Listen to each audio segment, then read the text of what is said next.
I'm muted, huh? That was better. Yeah. All right. I'm not muted anymore. Hello, welcome to Let's Draw Goths Live. So, here's what's going to happen. I've selected a couple photos from people that I ran into on like Instagram and etc. And I'm just going to draw them and play synthwave, and that's about it. I don't know. Maybe we'll talk about stuff. Maybe someday people will have questions. If you have questions, if you have things you want to talk about, we can talk about stuff, you know. Let me know if you can't hear me well enough or anything like that. And yeah, let's get started. I have a little photo here that I found on, this was actually from awkwardfamilyphotos.com. And so I'm not sure who this is, but I thought it would be a good one to warm up with. How's your night going? Things going okay?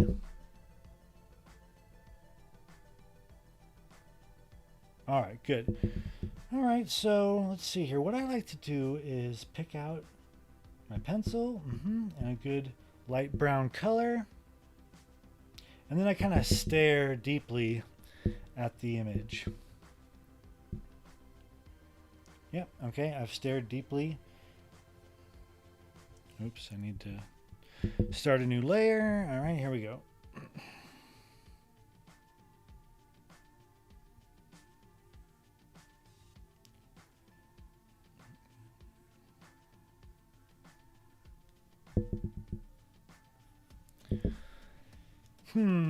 So I don't know. I was talking last time I went live. I was talking about like art and anxiety, and fear and procrastination and that sort of thing. Always an important thing to address. Am I sounding all right? Okay.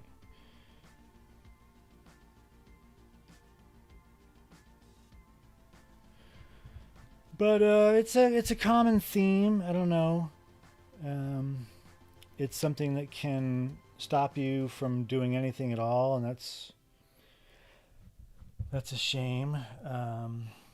But I think that if you really are, you know, unable to kind of sit down and make something,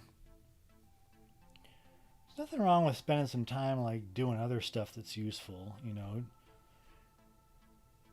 I would say, you know, drinking yourself into a stupor isn't going to help, but you know, if you need to reorganize the stuff on your dresser or in your dresser or whatever, you know, you could do that. There's no shame in that. I think there's sometimes where you just feel like you can't make anything. And I think it's okay to go with that for a day or so, but don't let it take over your life.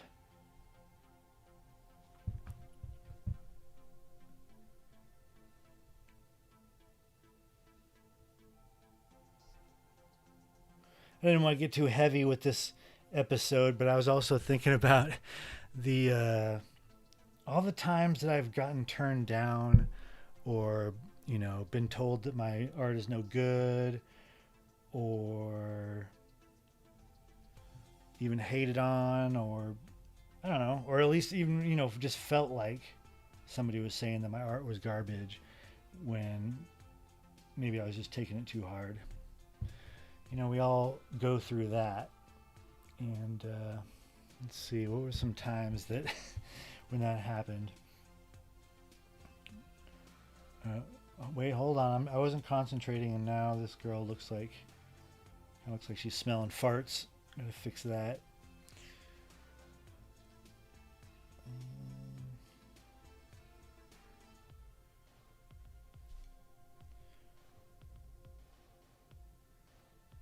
Let's see here. One time I was hanging out with a friend, and he had a friend of a friend, you know, his friend, over as well. And And I busted out these drawings that I had done of like barbarians and stuff. And the friend of the friend was like, these are no good. Your proportions are off and your perspective is weird. And what's going on with his feet? I was just like, sorry, you know, I'm 10. Hopefully I'll get better. Everybody's got to start somewhere.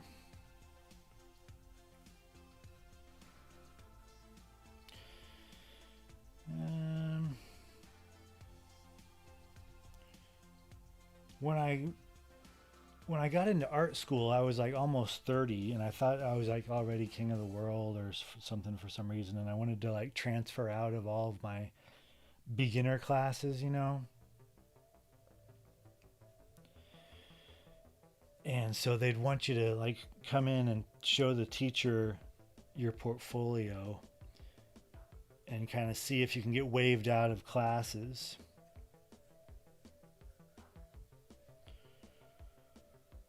I'm going to shrink her, I think, a little bit here.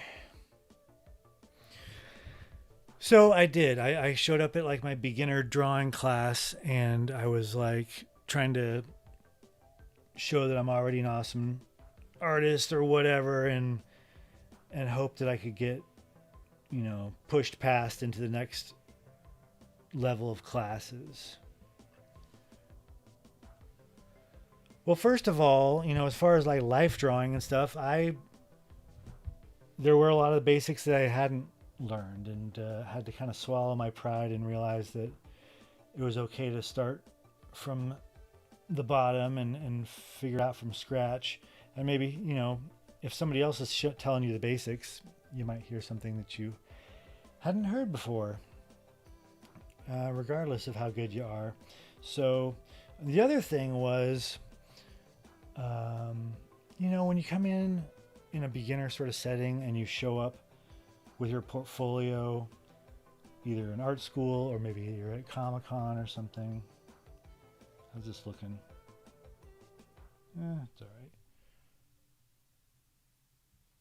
Sure.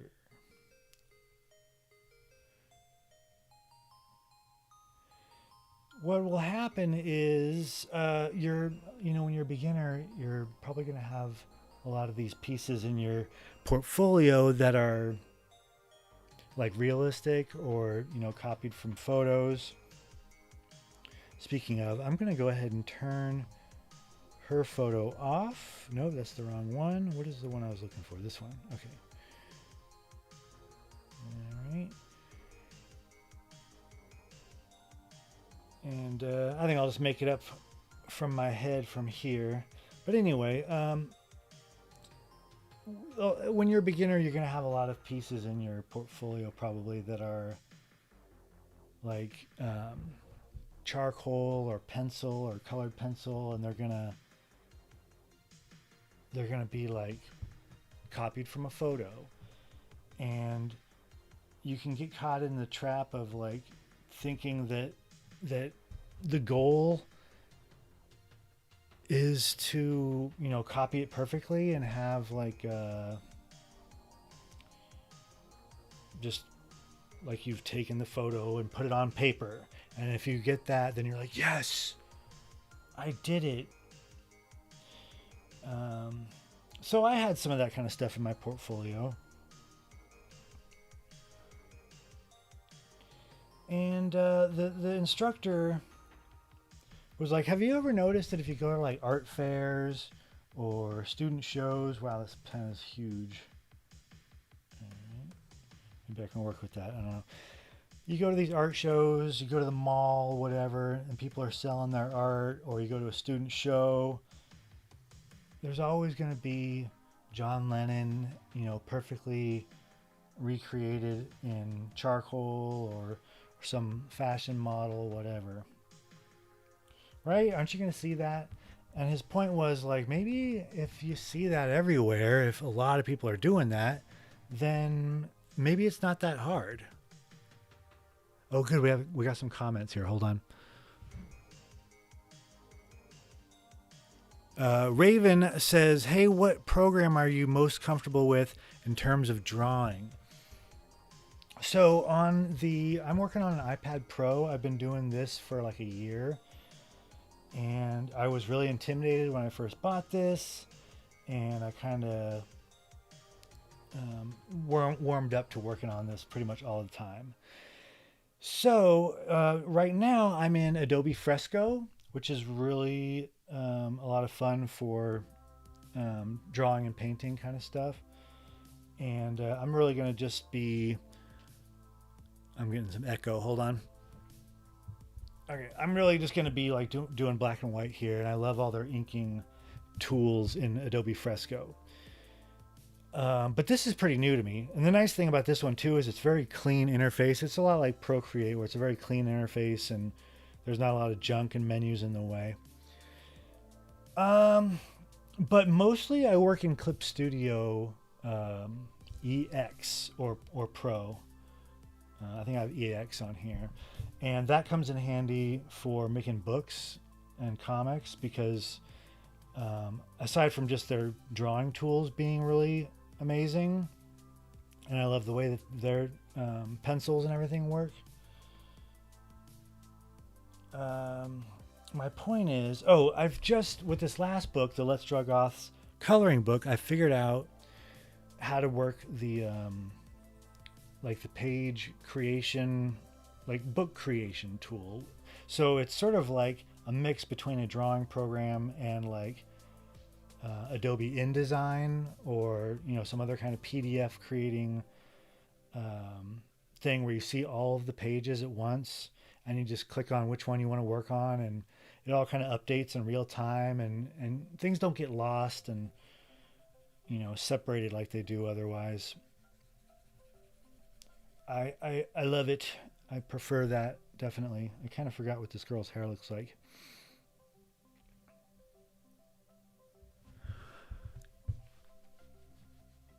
And Brenda would have bit the hater's ankles, which is a fair response. I'll bite any ankles, it's fine.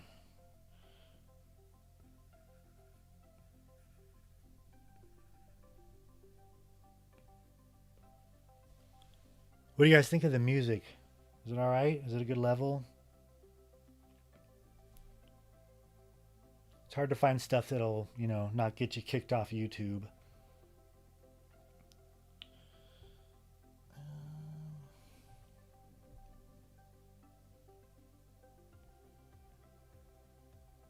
Where was I?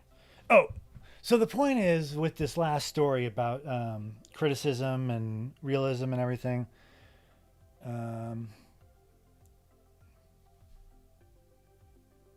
It totally looks like she has a beard, so I'm going to skip that.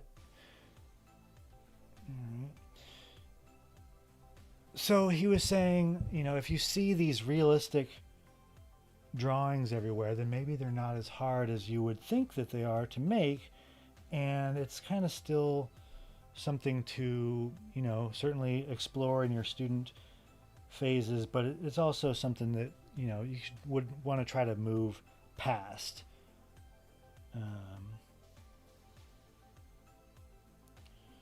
I mean, if you think about it, if you go to like a gallery show, maybe there'll be like really realistic, cool, like oil paintings, maybe not. As far as like illustration work, if you want to work, doing kids books or coloring books or whatever, then doing like super hyper realistic black and white stuff based on photos isn't really going to help you, get a job like that. How are we doing on time? I don't want to take too long on each drawing here. I got a few to get through.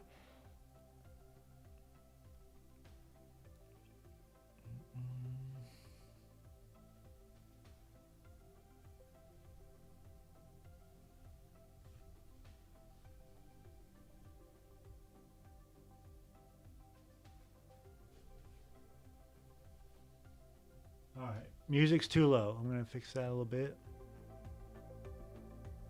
Tell me if that's too much.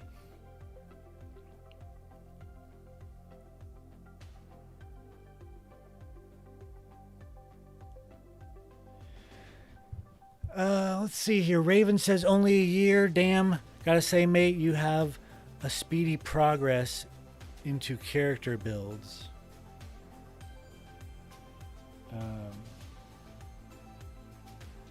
Yeah, I mean, I've been on the iPad for a year. I've been doing, illustration and character design. I went to school, went to art school. So that was like I graduated in 2005. So that was already like 15 years ago when I graduated, which seems insane.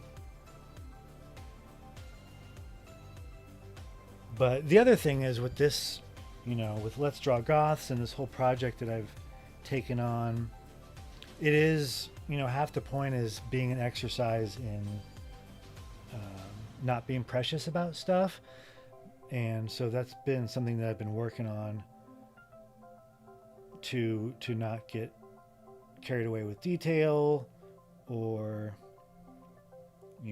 my wife will call me Renderella because I'll get caught up in trying to render everything out more than it needs to be. Yeah. All right. Well, let's see what else needs to be done on here. Not much. One main,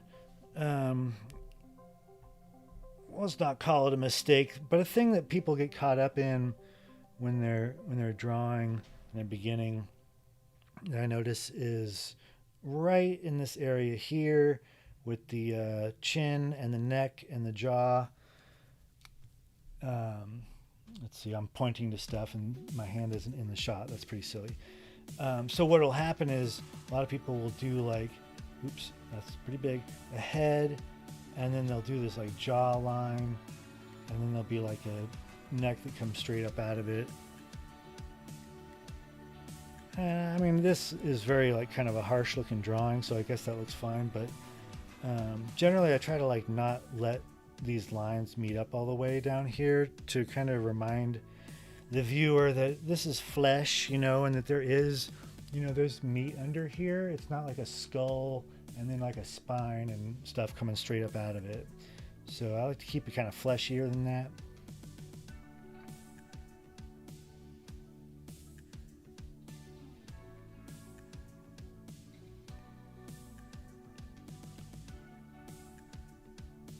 Well, this was a fine warm up, but the next one will be better, right?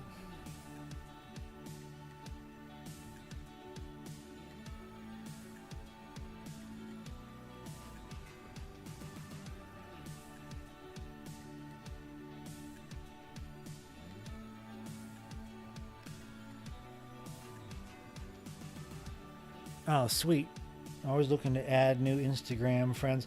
I mean, I would love to kind of do this stuff on Instagram too, but it's I like having the camera and the sharing and the overlays and all that stuff, and so I'm on here for now. But I do love being on Instagram more. Not more. That wasn't fair. What's up with social media ruining the world? That's a weird thing, My wife and I both rely on the internet and social media for our work, and yet it seems to be kind of ruining the world on a, macro level. Not us, I mean social media. All right, I think that's good enough for this girl, right? Let's move on.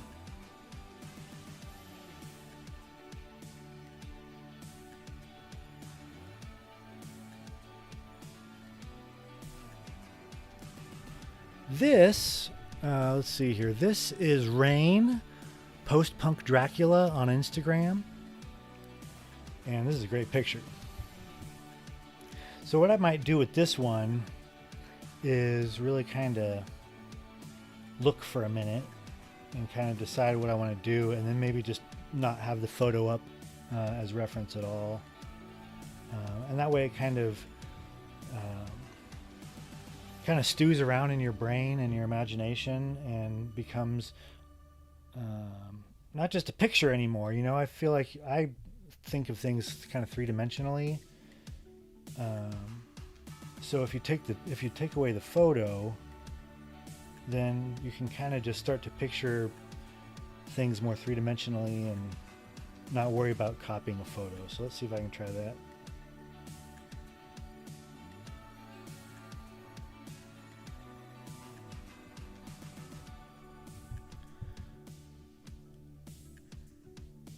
Are you all, do you draw? What do you guys do? I'm on a hidden layer again. Okay.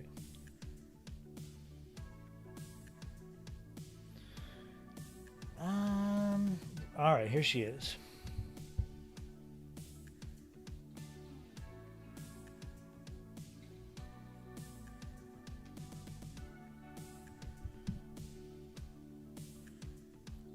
One thing when you're drawing is like, you got to decide like if you're gonna, where do you start? You know, do you start with the big shapes?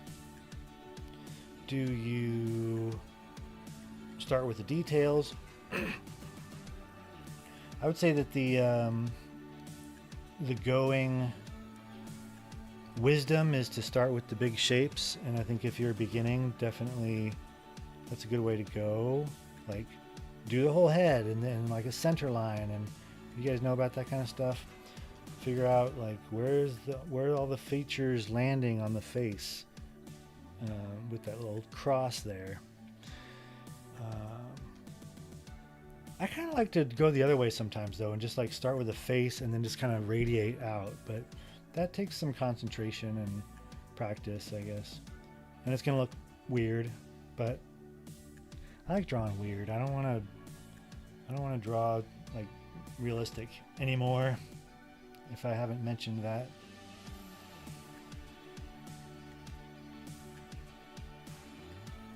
I'm cheating again because I totally forgot what she looks like. Okay.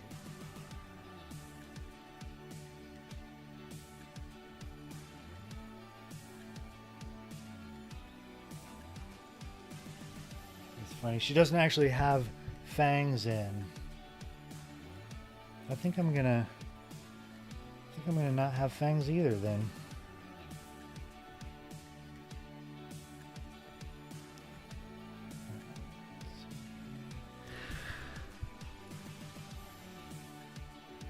Stick to YouTube for streams. How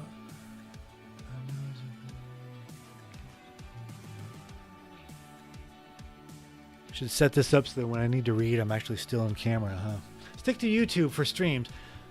Who knows, it may get some coins out.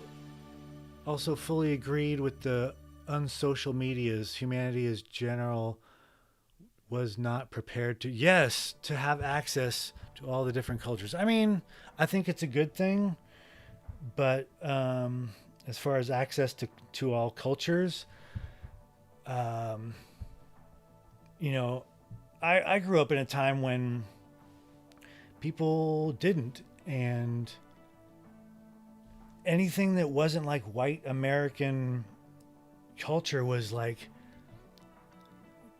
it wasn't like we had any sort of feelings like hateful or anything. It was just like this other thing that you didn't think very much about, and that's not really fair to people, and it's dehumanizing in a way, or it definitely can be. I was watching this show called what is that show called? Quazak? No, Kolchak. Check out this show called Kolchak from the 70s. The Night Stalker. I think it was a movie first, like a made-for-TV movie, and then they made a TV show. But you know, I have all these episodes on DVD, and so they're from the 70s. And first of all, there's just something about, with my age, there's something about 70s TV that's very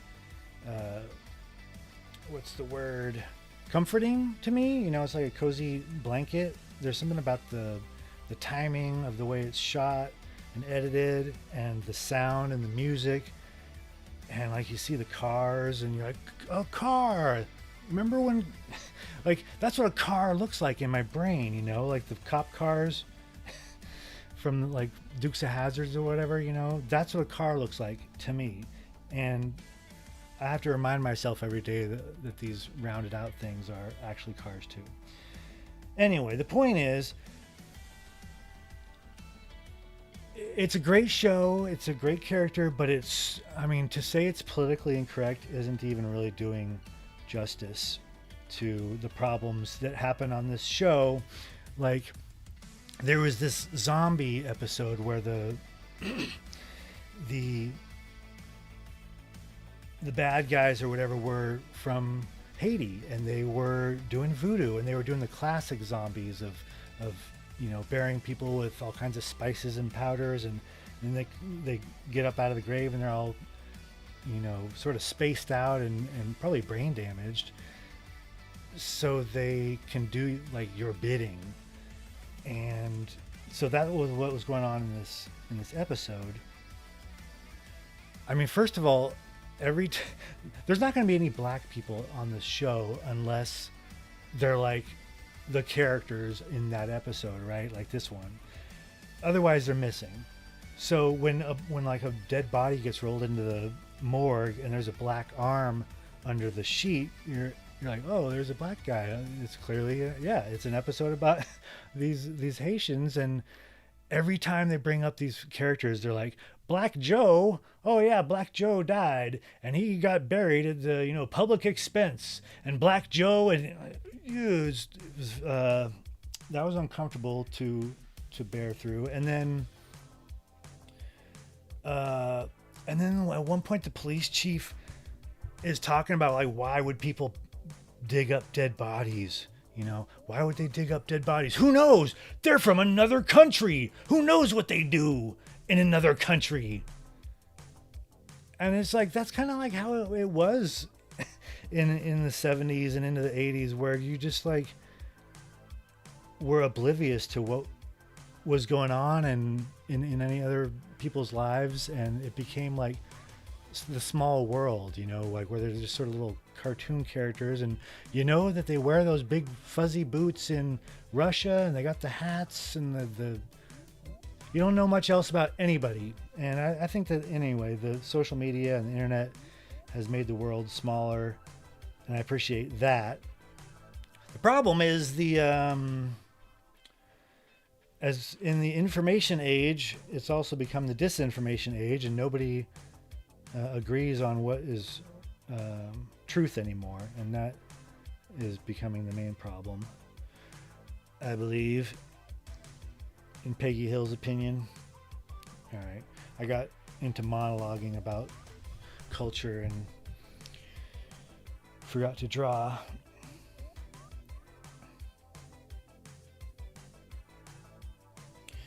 One thing with when you're illustrating is you want to exaggerate the pose, so Rain here has her arms outstretched and you're kind of looking up at her a little bit, so I'm going to make it so we're looking up at her more and that her arms are out more.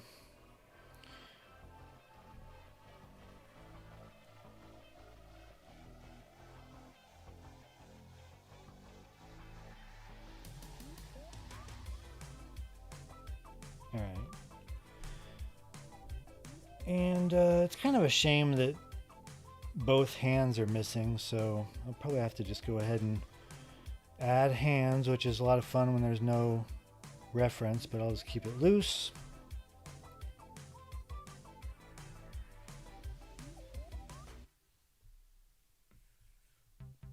All right, and then this is why I love doing this kind of stuff digitally. When you don't quite fit in the frame, you just move it and shrink it a little bit.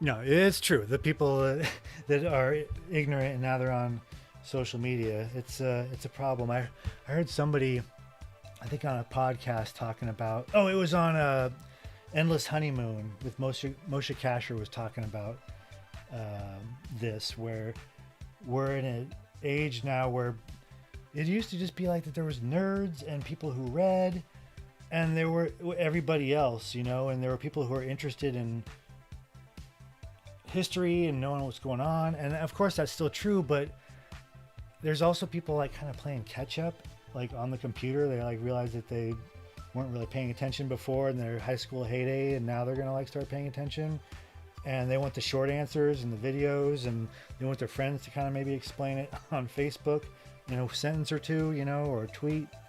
And yeah, that's where we're in the age of the meatheads now, and I think that's why they're holding on to power so hard. They're like, don't let the age of the meatheads pass us by.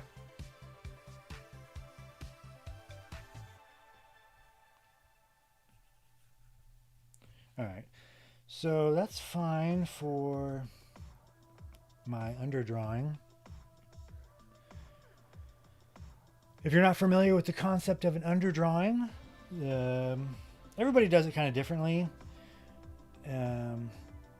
Especially if you're a beginner, you want to like kind of get structural stuff, and you'll see how like people will have these like see-through bodies, and you'll see where the spine goes, and you'll see like the center line of her body, and then you'll see these like tubes, and it's very like how-to book way of drawing, and I don't think it's something that you need to stick with drawing that way for too long. Eventually you'll kind of find your own modality, and I like that direct drawing look, but I need to kind of figure out where everything's going to be and get a sense of things. So I kind of like to noodle doodle around, and if I get kind of scratchy and like ethereal, is that the right word, in spots, it'll start to look like things that I didn't realize were even in the drawing, and you kind of see things in it. And it's sort of like when you're looking at like a knotty pine, wood panel wall, and you start to see like ghost faces and skulls and things like that in the wood grain. I like that. I like being able to kind of have something down that I start to see things in, and that kind of keeps it kind of weird, and then I'm not having to worry about making stuff up in front of a white piece of paper. What's going on with her belt? She's doing the old belt over the pants look. I'm gonna exaggerate that too. So this is the kind of stuff that I was doing. This is cartoonier, of course, but this is the kind of stuff that I was having to do for my coloring book, which was notice details in a photo and decide what they are. And if you really can't tell what the details are, you just got to make it up. And it doesn't have to be like rendered by Michelangelo or anything, but it has to be clear in the drawing what the details are. Nebulous blobs don't really help. Okay, so now I might even turn this down a little bit so it's not so oppressive on me. And then I'll make a new layer and start inking.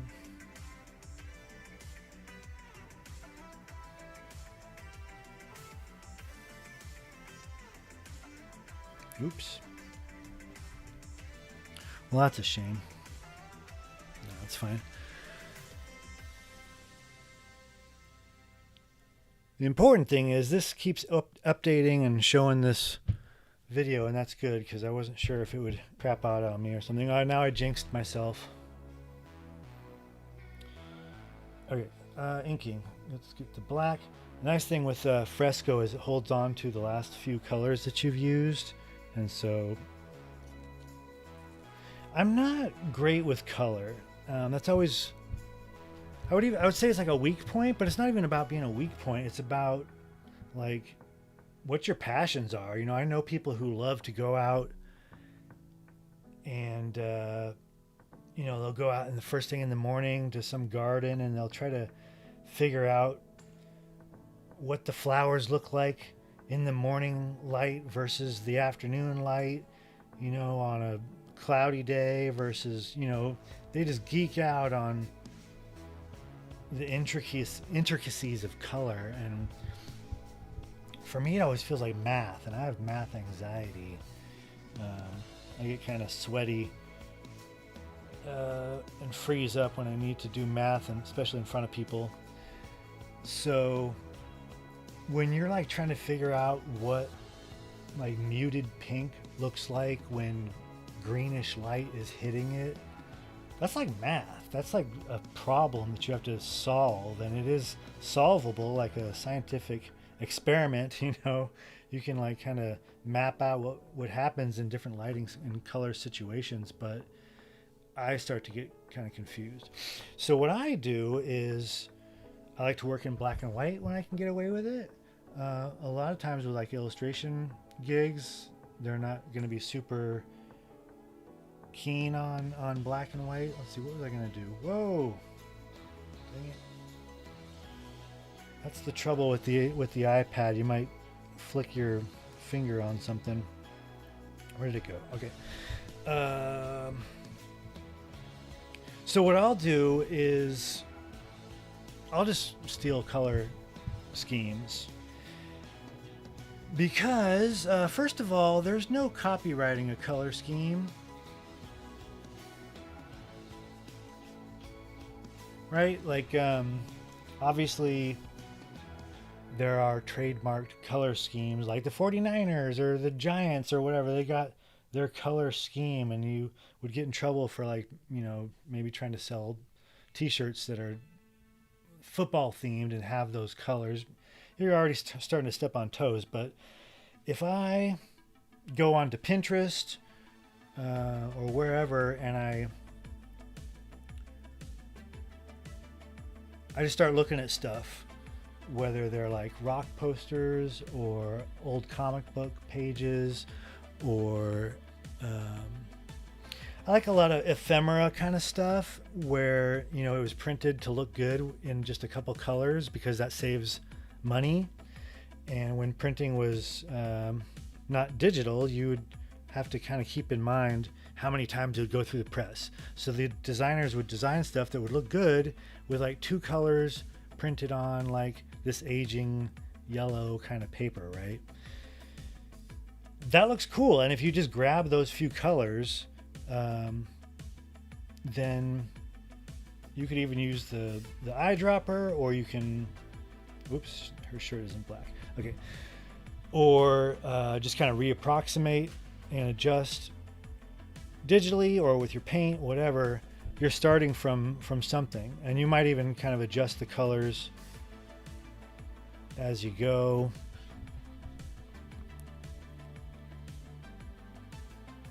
The lag's weird. No such concept as color scheme copyright. Oh, okay.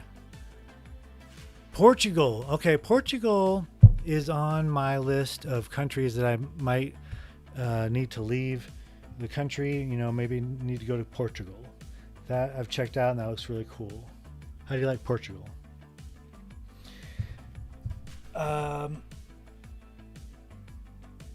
No, there's no copyrights on color schemes. I don't think anywhere. And copyright law is probably a lot more stringent in the States than pretty much anywhere. But there's trademarks, which is different. So you might have to be careful, like with a color scheme, if you're trying to sell to a certain audience that's gonna like think that it's, if somebody's mistaking your artwork for a known brand because you're using their color schemes and their look, you don't want to do that, at least not in the States. But generally, you don't have to worry about color schemes. Not a lawyer. But I have gotten in a lot of arguments about this sort of thing online for no reason, because I'm involved in all the like Amazon merch stuff and print on demand business and stuff like that. But before I was involved in that, I did a lot of freelance art, and you got to just know what goes on in contracts, and you got to know how to not get in trouble. That's a weird way to do it. How am I doing on time? Oh, great.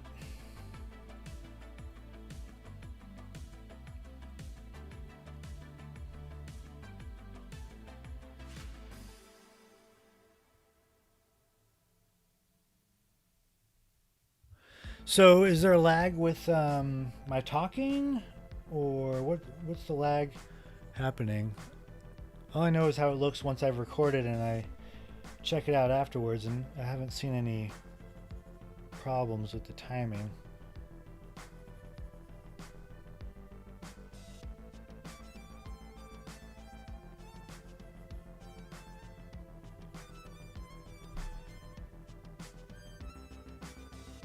So I think what I'm going to do with this one is like a scratchboard technique, where I'll lay down the big blocks of black and then scratch it out for detail in spots.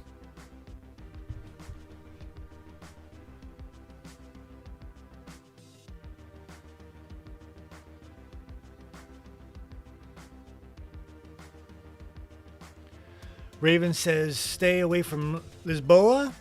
If you decide to come, I would recommend Oporto to live. It's our pride and joy in terms of culture and fine art, although we only have one single goth club. I was talking to a guy who's done a lot of world traveling, and he was really impressed by, going to Asia, Russia, South America, Mexico. Everywhere has goths, which I think makes them more universal than just about any other culture, maybe? I don't know.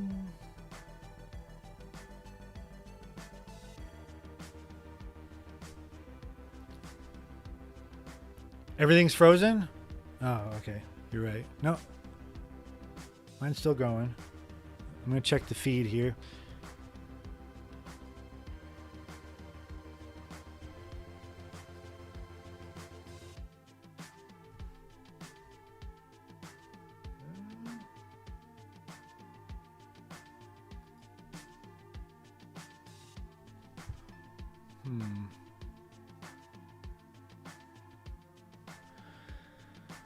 Well, Raven says all froze. I hope not. It doesn't look froze on here. Let me see if it's on YouTube.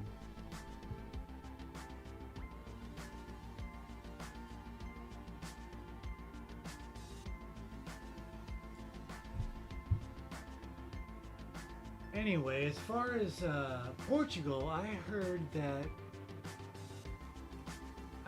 driving is scary there. Is driving scary there? Maybe if you've grown up there, it's not as much. Oh, okay. So I'll make sure to not mistakenly close the app. Great.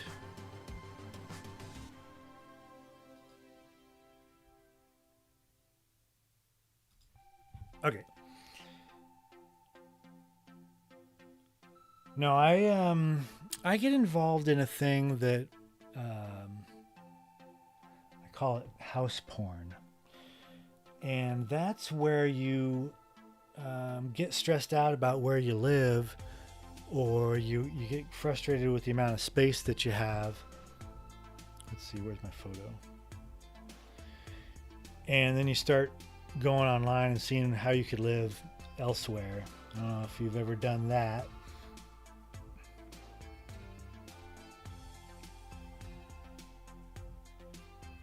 So I've checked out a lot of countries, just noodling around online and seeing what people say, if they've moved there, if they're on YouTube. I'll check that out, or I'll just go onto like Zillow and what do you get square footage wise in Indiana? I'll just check it all out. All right, where was I?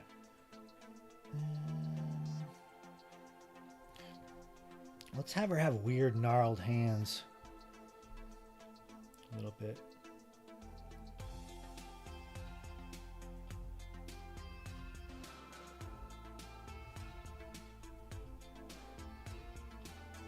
Oh, okay, good. Driving is tame in Portugal.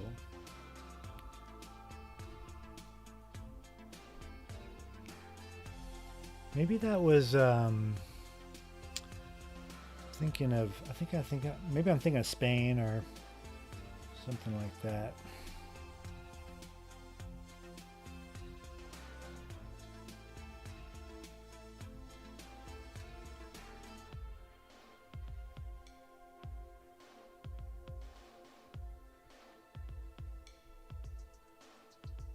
All right.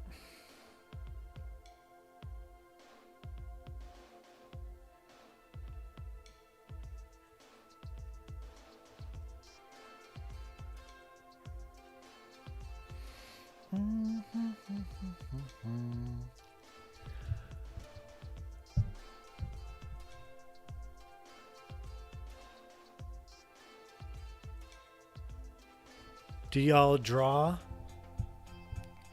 Do we draw? Do we draw Goths?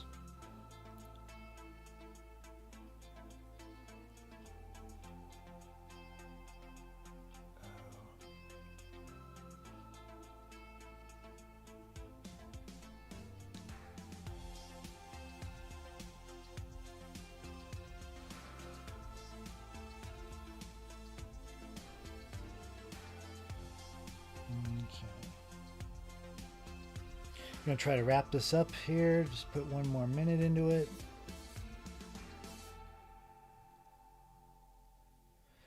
The other thing with underdrawings is you don't want to like be a slave to them. You don't want to like feel like you have to trace it or anything. You want to keep the freshness moving. So if you start like trying to scratch your way along a line slowly, the energy just isn't going to be there. Although that looks fine, except it's awfully fat for a pinky.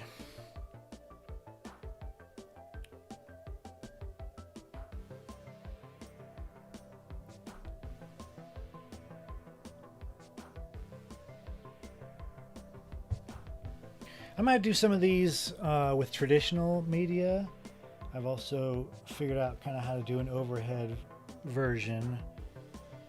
So anybody watching, let me know what your preference is. But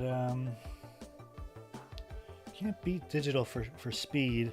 I love being able to like rotate around and obviously undo quickly.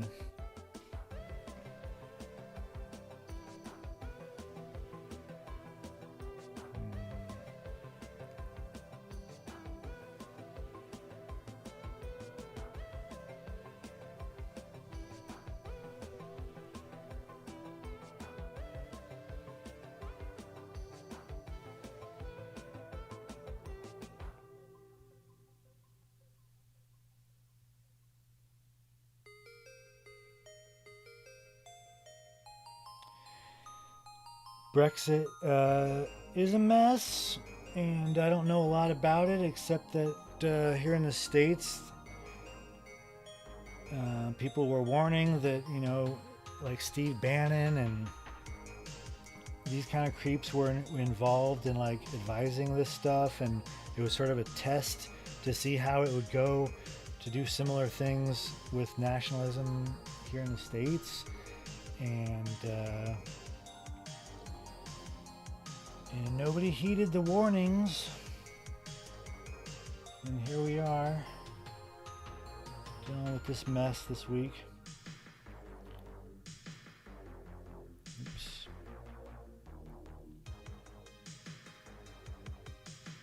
Okay, so now what I'm going to do, as I was talking about, is the Scratchboard Technique. So if I hold down this button here, that makes this little thing in the bottom right light up, then you're sort of erasing with whatever pen you have, which is different than using the eraser tool, which is kind of cool. I get more control out of doing things this way. In Clip Studio, it's just drawing with transparency, and you don't have to hold anything down, which I think actually there it is, a little lock, perfect. No, that didn't work. That's a shame. There it is. Just Still learning this app. I just wiped out everything.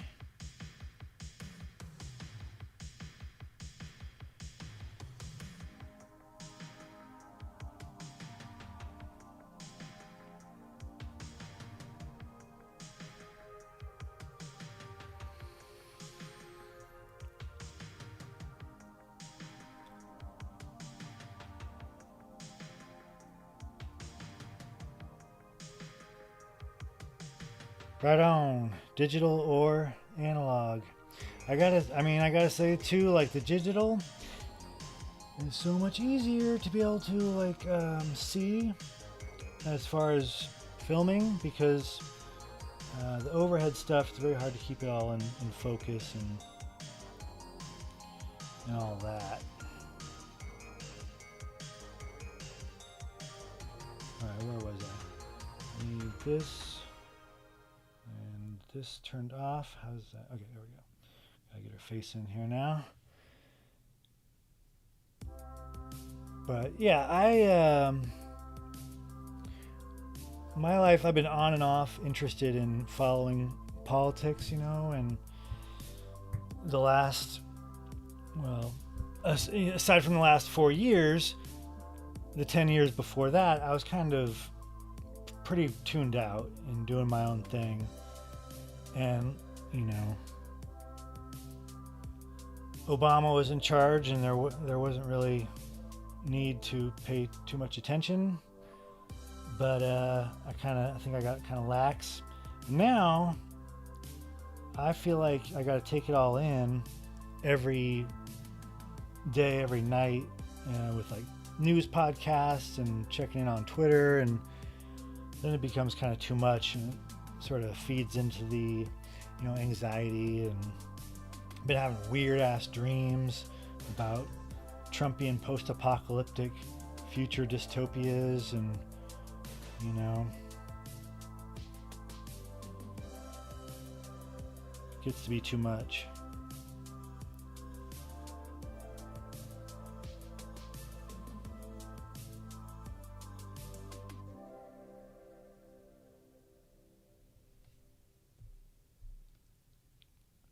Getting eyes to look like they're looking at you takes a lot of practice, and it's about doing it until it looks right, and erasing and doing it again. And you know when it looks right, when each eye looks like it's locking in and making eye contact with you. Because humans and animals were very good at noticing eye contact, and like, you know, this is different than like really locking in with eye contact.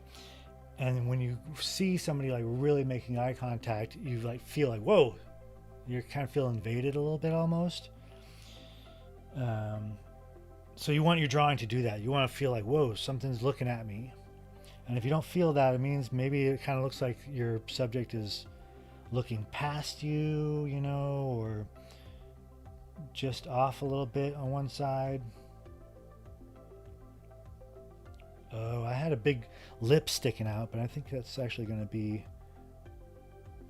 her teeth. But I'm fudging the mouth over to the side a little bit. Her face is already tilted more than in the photo, which is straight on. Doesn't look as interesting. I try not to do like straight on drawings like that. So you tilt it, and then you tilt the mouth even more. It looks kind of funny like that.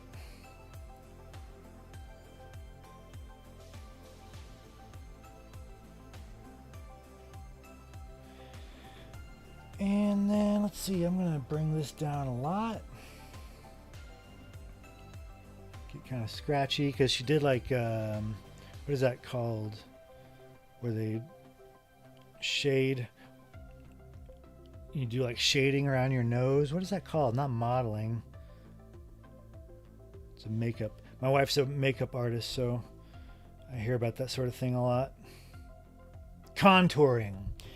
she did exaggerated contouring on her nose, so I'm just gonna exaggerate that and the makeup.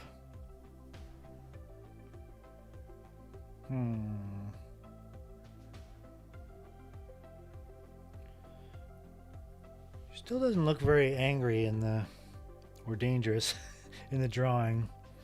What can I do?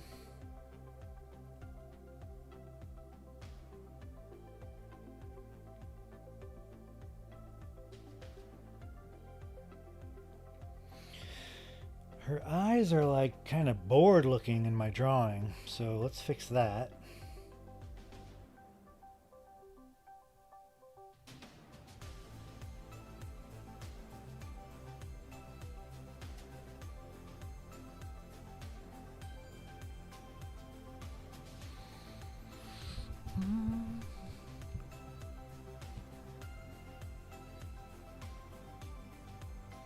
Viewer present, the feeling of being watched, yeah. No, I won't sing.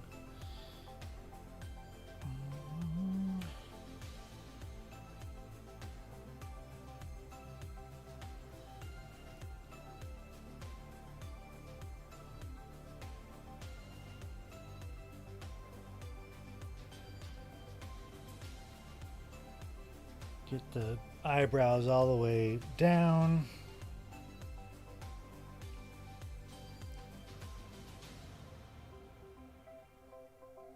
That's better. Whoa, something happened. I got my drawing glove here that I made myself in a previous video, and I've noticed that Fresco still kind of notices my pinky a little bit with this one, so I got to do a reinforced one next time.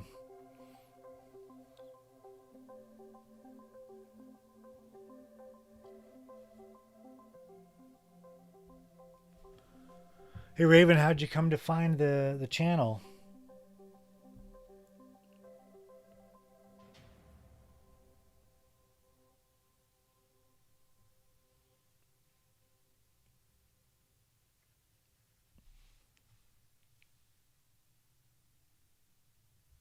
That's kind of funny.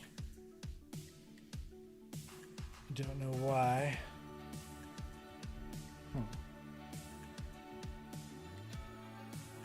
Kind of like the cape kind of sagging a little bit for some reason. Fill this in a little bit.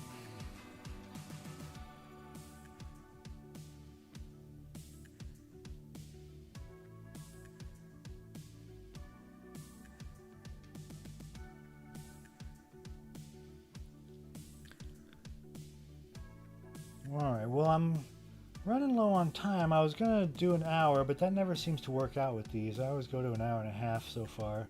So I guess I'll just do that and finish up with my plans here. I wanted to do at least one more drawing.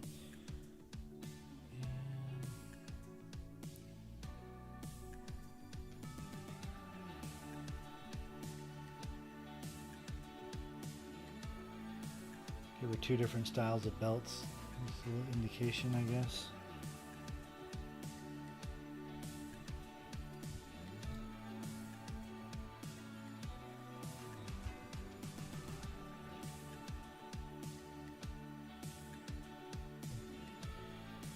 You liked it better before. Well, it's too late now. That's all right. It's not done till it's done, right? And her hair still looks weird. Kind of went back too far.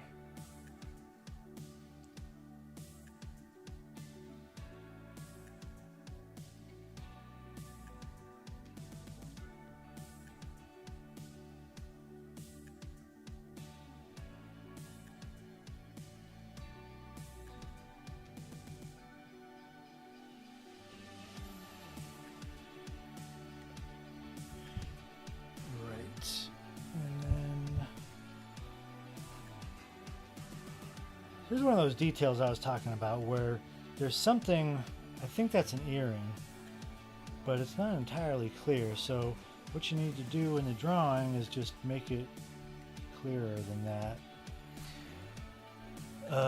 So I'm gonna maybe add a little bit of extra detail. Maybe it's like, let's see, she wouldn't have crosses, so maybe just kind of new wave looking long earrings.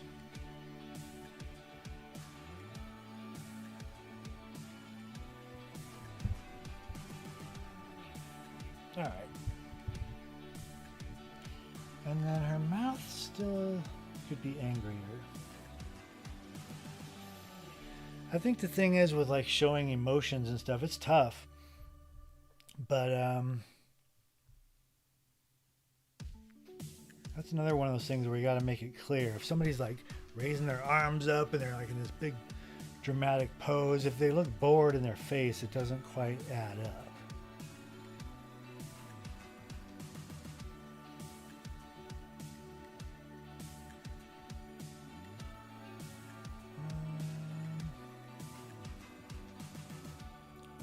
I'm going to do a little move here that I'll pull sometimes where I don't like the placement of a feature or whatever, so I'll just maybe resize it, move it, whatever ends up looking better. There's no cheating. That's good. Oh, and then her nose is a little too pushed back. It looks like she's just missing a nose. That's no good.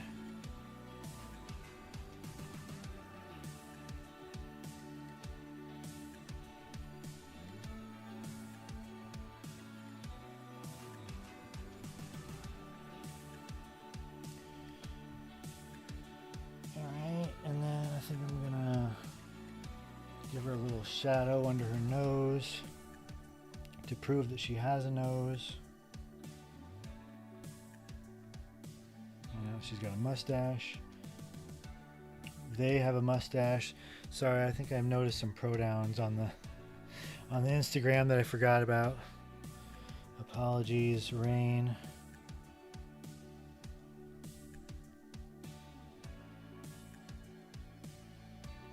All right, well, I think that's okay.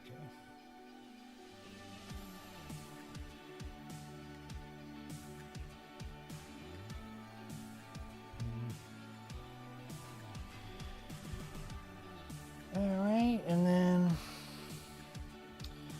gotta get some kind of background here.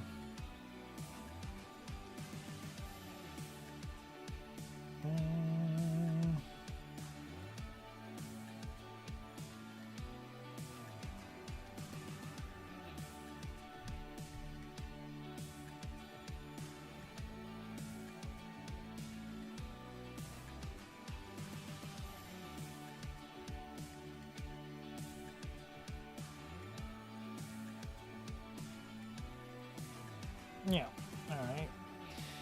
So I did that on a different layer, so I can just do this. Get rid of all the stuff that went over them.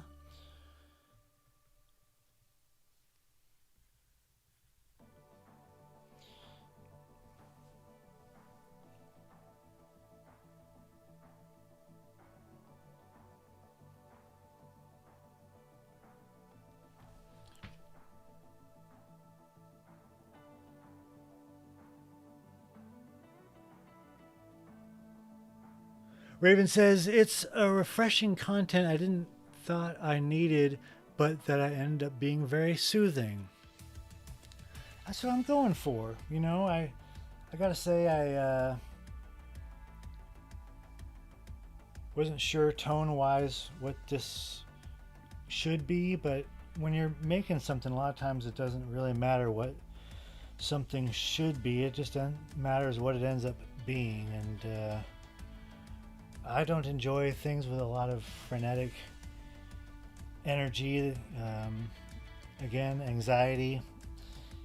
I like relaxing stuff, and that makes for a lot of makes for a weird tango of a dance with a lot of the stuff that I take in too, because it's like I like horror movies.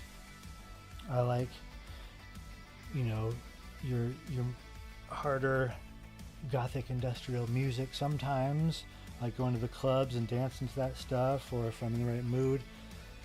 But you know, you put on the wrong movie and I'll be like triggered and freaked out, and I'll wish that I could like forget a scene in a movie for the rest of my life, you know.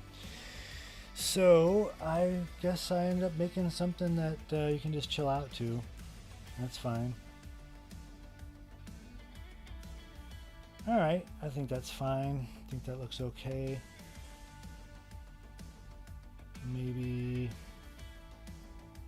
just some extra shading around here, just to get the hands to show up better.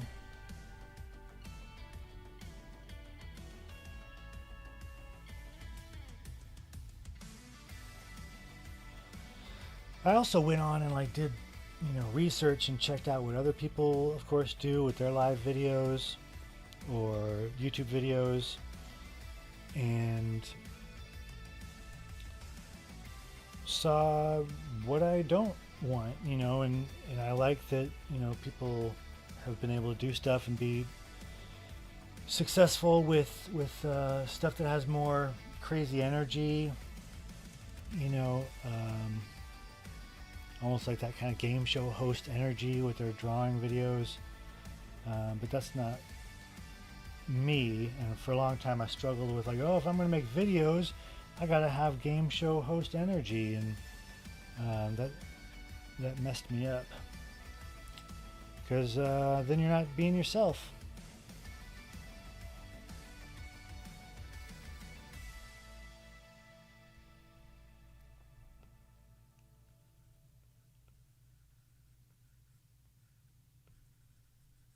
Okay, great. Now the last thing is they aren't that wide down here. It's just a kind of a billowy shirt, so I want to kind of indicate that there's a body here and it's not really like the spare tires or whatever. Alright, that took way too long. Let's do one more. Get a little money shot of that one. And we'll call that done. Ooh, I could sign my name, like, let's see here.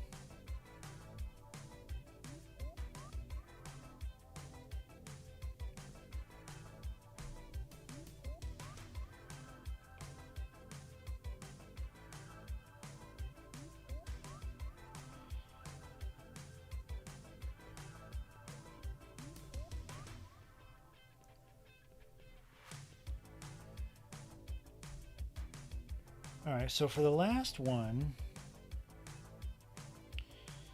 let's see, turn these off, turn that off. I have a couple photos that I set aside, but we're really kind of going over on time. I got about maybe 20 more minutes. So I could do this girl. Let's maybe save that for next time.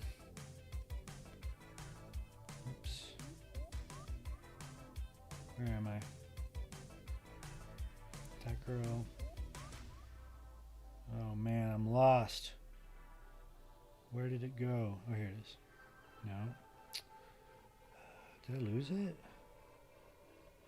Yeah. Alright, well, that's fine. I guess I'll... No. There she is.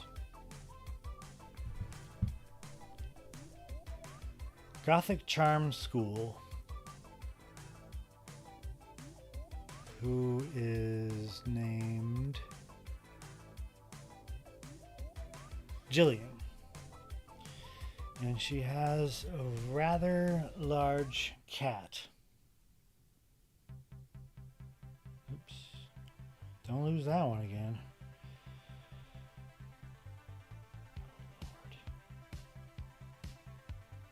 Once you have too many layers, it's just over for you. All right. Jeez Louise. All right, so I'm going to power through this this image here. Let's see, what could I do that's different?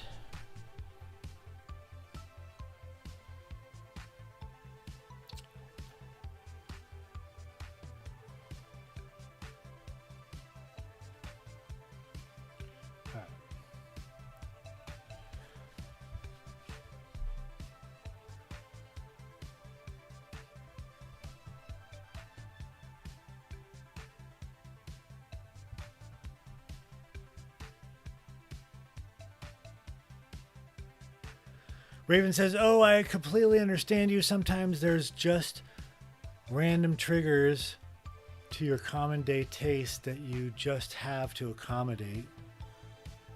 Yeah. It's just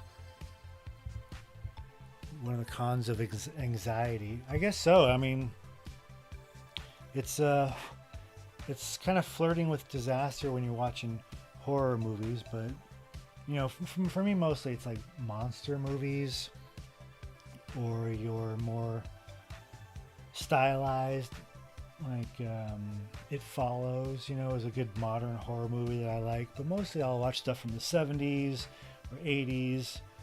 Not really slashers. I love Halloween, of course. I love John Carpenter, but I don't watch slasher movies.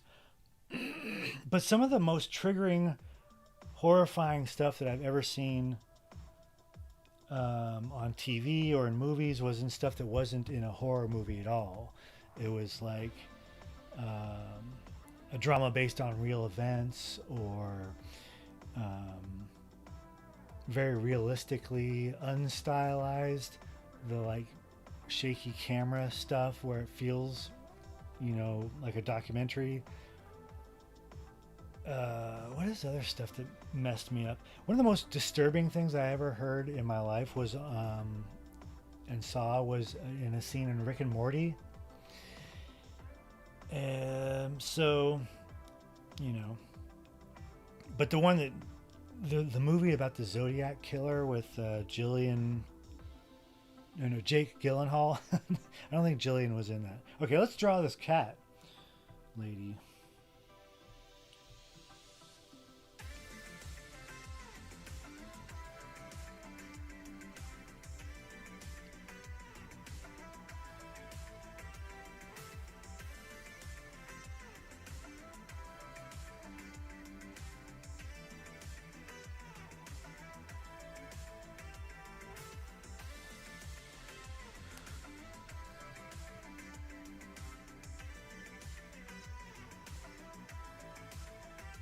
But yeah, anxiety, it's something that I'm just glad that I'm on top of it now, and that it's something that I recognize to look out for, because I went most of my life not.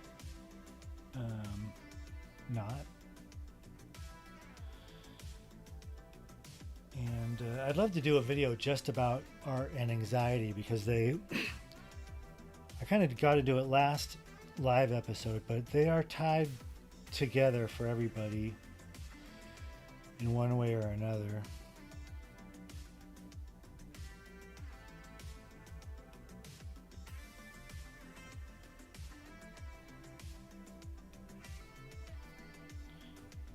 All right, and then let's see here. Cat needs to be bigger.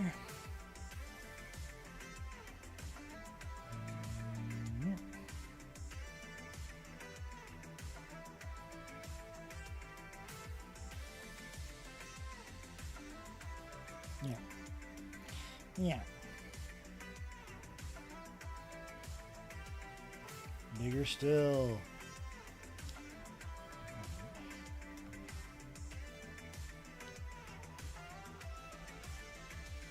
All right, 7 minutes and this cat lady's gonna be done. Do you think I can do it? Because my wife needs to go to bed.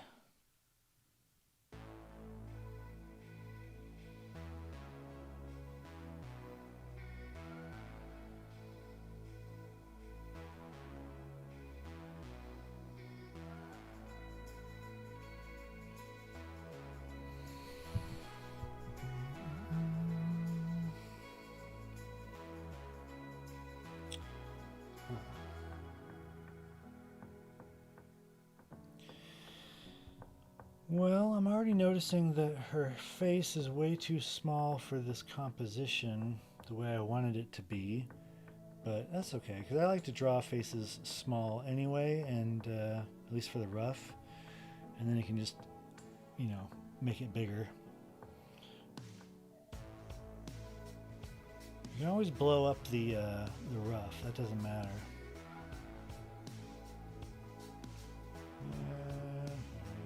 And she's got some kind of big hat. I guess that's it.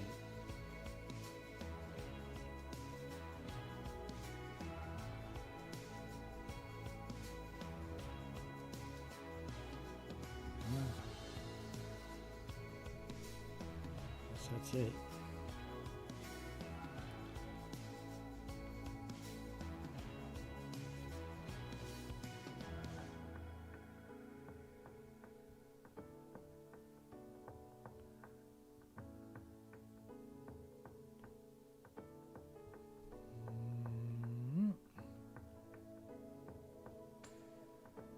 That's fine. All right, speed inking. Here we go.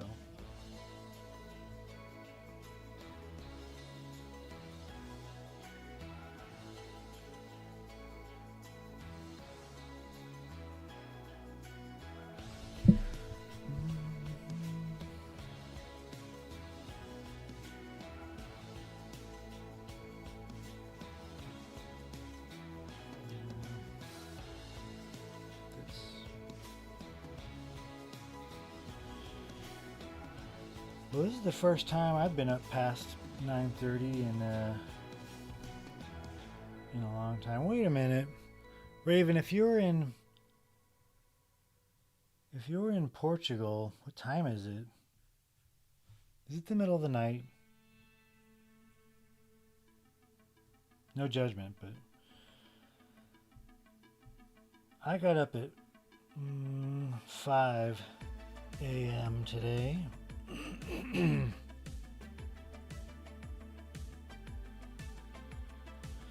Sleep has been a harsh mistress for me.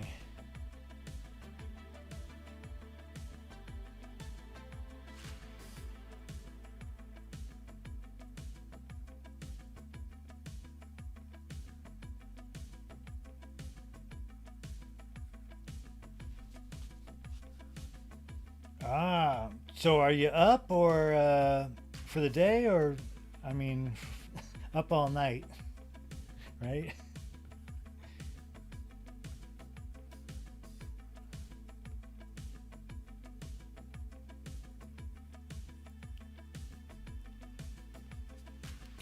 I've only been to one country in Europe, and that was Ireland, but it was mostly a business trip, so I didn't get to see much, and it was the dead of winter, so that sucked.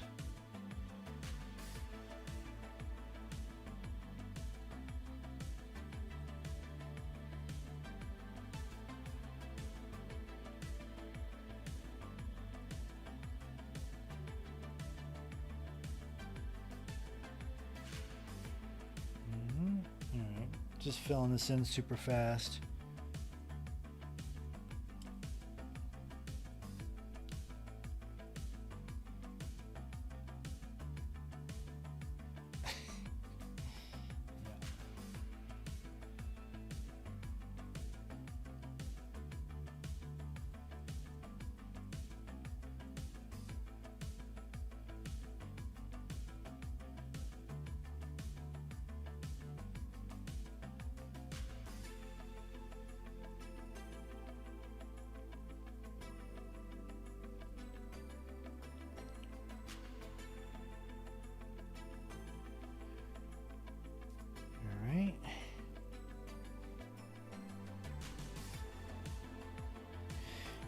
Might do for this one is pick a different color for the lady back here. Let's see.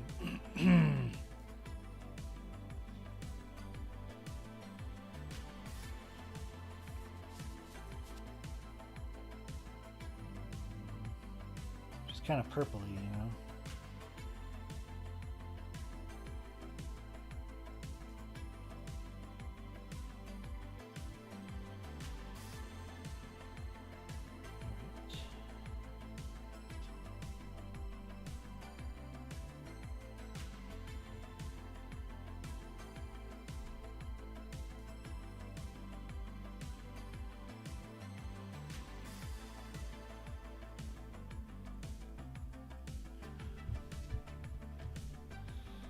That's a weird one. It's a weird cat.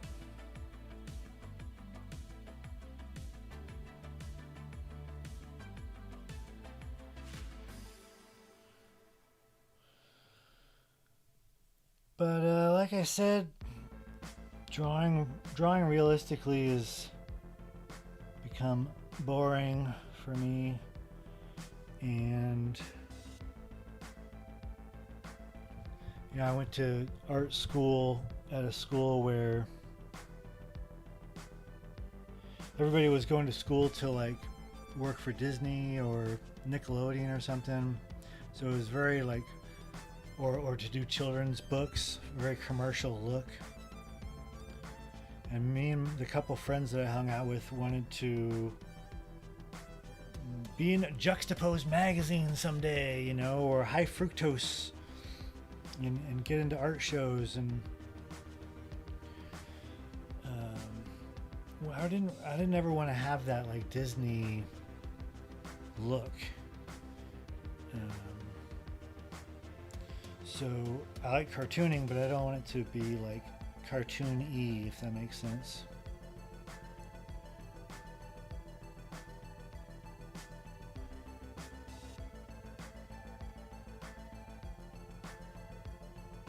So I just try to make it weird.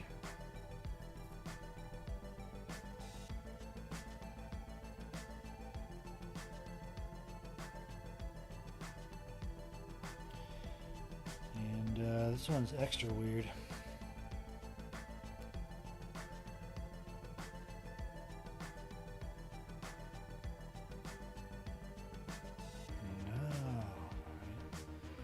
Veil on this nose.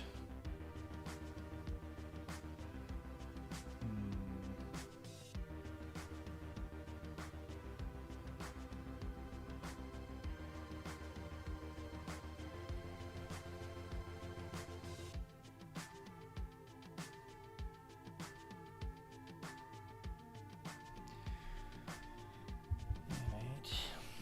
There's a gnat or something.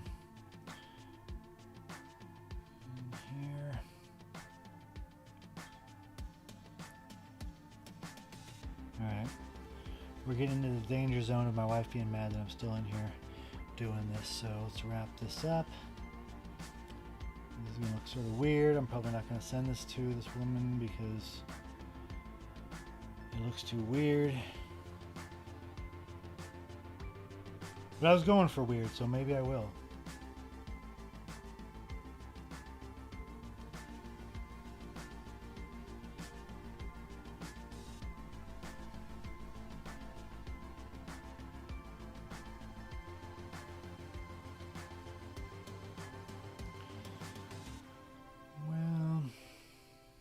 They can't all be winners. I think this is just a really weird point of view of this woman's face, and I just didn't get it for some reason.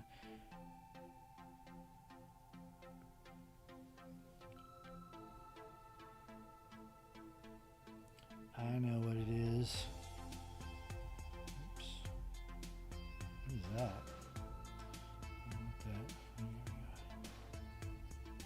Sorry, I mumble like Popeye when I'm working. Just that happens. I don't know what this is. What is that?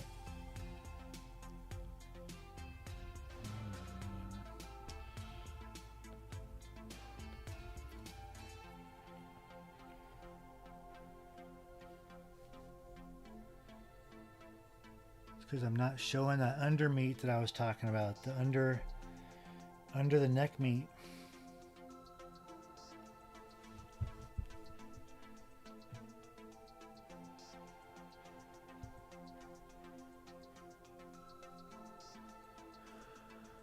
That's cool. I'll check out Oporto.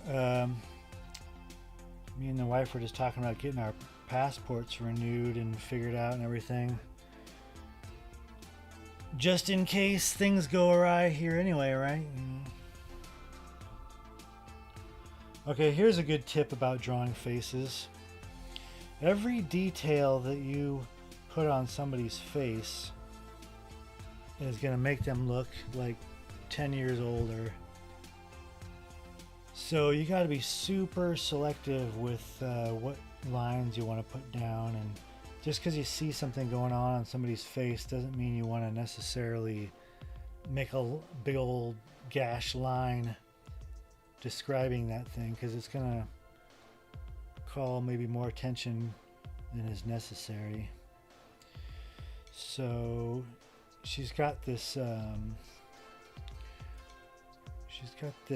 what would you call it, form under her mouth, and that's like the flesh kind of wrapping around her teeth.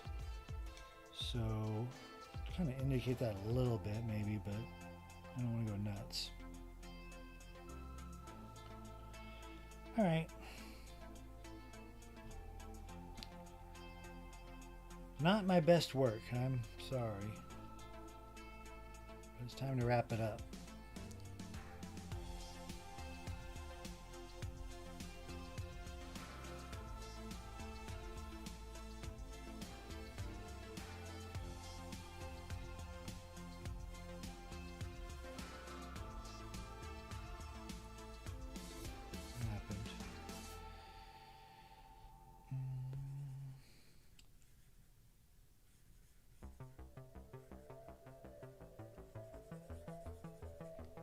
Alright, that's gonna have to be good enough.